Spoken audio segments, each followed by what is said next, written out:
There is a shocking new report despite the wealth of young pitchers like Brandon Young and this guy, Cade Povich, already sparkling in spring training. Could the Orioles be going after a Pittsburgh Pirates starter? Hello, everybody. I'm Jon Leiberman. This is Orioles Digest. You're going to see a lot of this around Oriole Park at Camden Yards this season, but unfortunately, something you won't see this season: Jimmy's Famous Seafood. No Jimmy's Famous Seafood at Camden Yards this season. You're going to have to go 4 or 5 miles from the park to the restaurant to get Jimmy's. Contract not renewed. Sorry to be the bearer of bad news. We have a lot to talk about, including a shocking new report about a pitcher the Orioles may be in the market for, and the latest on battles for some very coveted roster spots for the Orioles. Please like, subscribe, do all of the things. We will keep you up to date through spring training, through the regular season, and hopefully, friends, through the World Series. Let's hope that we're going to have another situation like back in 1983. That's what we're hoping for. Let's get to the latest news. It's a report out of Bleacher Report, Zachary Reimer, and he writes that the Orioles would make perfect trade sense for this man. This is second-year pitcher. Obviously, we've heard a lot about another big name in the Pirates rotation. Not so much about Jared Jones here, the righty, but talk that, it's clear that the Pirates have a wealth of young pitching. They need bats.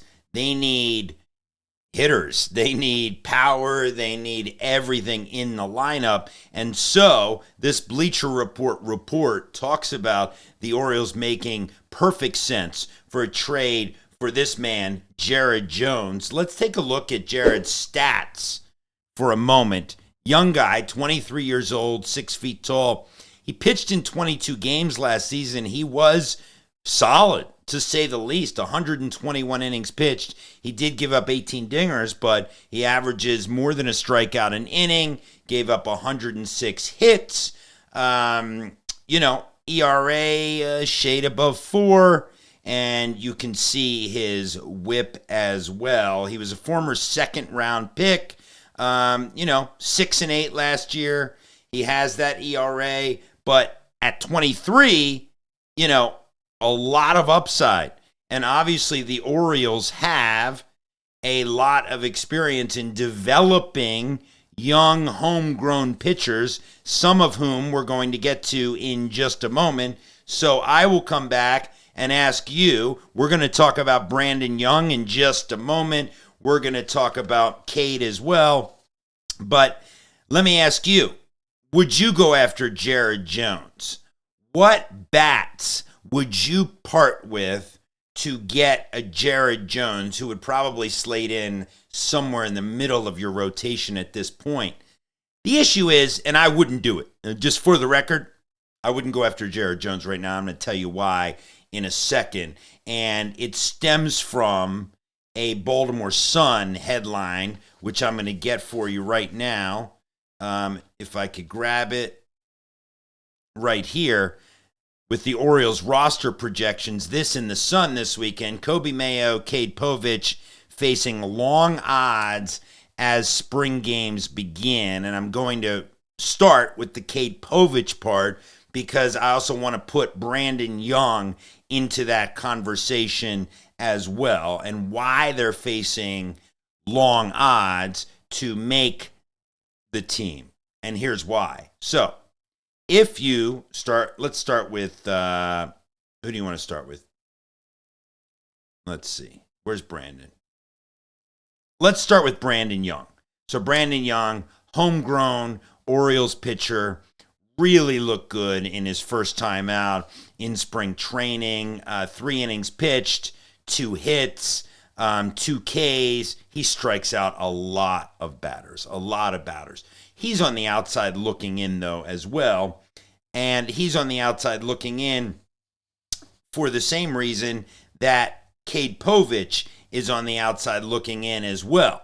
Cade Povich is also looked really good in his first spring appearance. 7 up, 6 down, nice velocity, good movement, good control. But here's the issue. When you look at the Orioles starting rotation, you pretty much figure at this point you have Eflin, Grayson, Charlie Morton, Dean Kramer, and Tomoyuki Sugano. Probably not in that order, but those are your 5. So then who are the outsiders looking in? The outsiders looking in are Suarez, Cade Povich, and Brandon Young. Those are the 3. So you have to say off the bat, Suarez is going to get the benefit of the doubt because of his performance last year. And we could also see a scenario whereby Suarez comes out of the bullpen, which is probably pretty likely. So again, where does Cade Povich fit? Does he fit in the starting rotation? Does he fit in the bullpen, or doesn't he fit at all? I would say at this point, I would agree with the Baltimore Sun's headlines that right now, Cade Povich doesn't have a spot. Just like Kobe Mayo doesn't have a spot right now. And you might say, what do you mean he doesn't have a spot? The infield's spoken for, we know that, right? You have Mountie, you have Jackson Holliday, you have Westy, you have Gunnar, you have Ryan O'Hearn, and you have Ramon Urias. Mateo is going to be on the team in some way, shape, or form, but he's not going to be healthy day one. So then it's just a really crowded field outside of all of those guys. You know, you have Emmanuel Rivera, who looked really good this weekend, also starting spring training. You have Kobe, you have Levon Soto, you have Nick Gordon, you have Terran Vavra. Now I might even throw into that, if you watch my last piece, I might even throw into that list Vimeo Machine, who was a triple short of the cycle this weekend. He looked amazing. Again, early days, early going, first 2 games of spring training.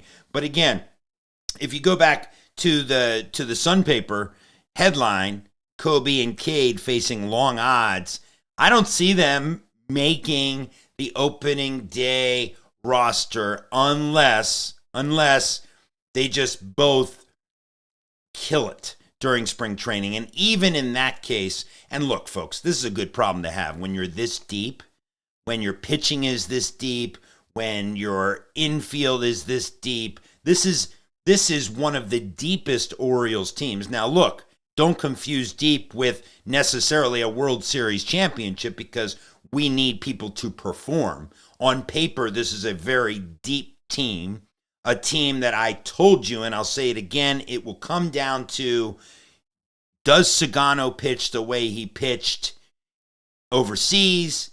You know, does Charlie Morton give you the innings you need? Do Zach and Grayson step up to almost ace status? And does Félix Bautista come back to real mountain form? I think the lineup's going to be fine. I do. I know they struggled in the postseason last year, particularly in the second half of the season, but I think you're going to see Adley come back and be the Adley that we expect. I think Jackson Holliday is going to take a step in the right direction. Again, lots to come up with. Tell me what you think in the comments. Give me your thoughts, your questions, your concerns. This is Orioles Digest. I'm Jon Leiberman, and we'll see you soon.